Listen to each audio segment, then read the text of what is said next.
What does breast cancer do with cholesterol? Here are some of the potential mechanisms by which cholesterol boosts breast cancer growth. Cholesterol is what our body makes estrogen out of. It's packaged into LDL, which we saw appear to increase proliferation of breast cancer cells, decrease patient survival, and is a major component of lipid rafts.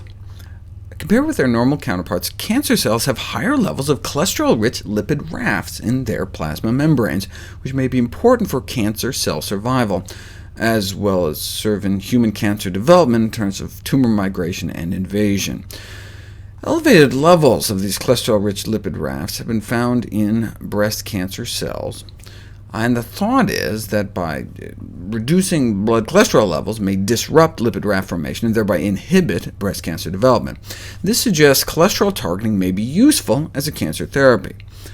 Controlled laboratory experiments have shown that phytosterols in seeds and nuts at dietary relevant levels appear to inhibit the growth of several types of tumor cells, including breast cancer cells, both estrogen receptor negative and estrogen receptor positive cancer.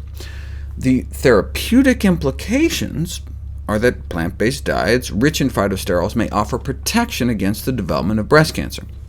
Of course, you can't make a lot of money on pumpkin seeds, so researchers looked at cholesterol-lowering statin drugs.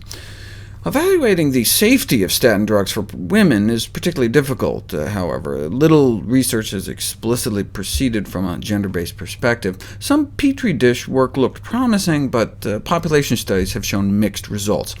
Some studies showed that women on statins had decreased breast cancer risk, some showed increased risk, and most showed no association.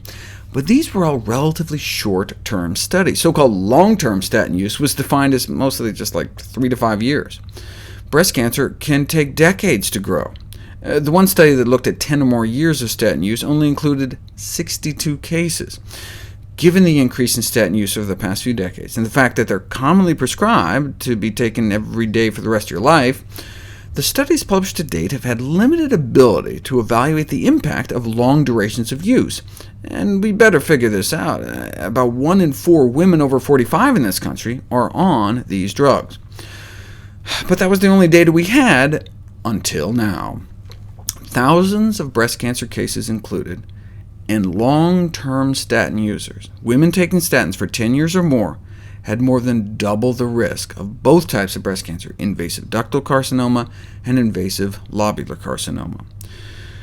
Now, the #1 killer of women is heart disease, not breast cancer, so we still need to bring down cholesterol levels, but might there be a way to get the benefits without the risks?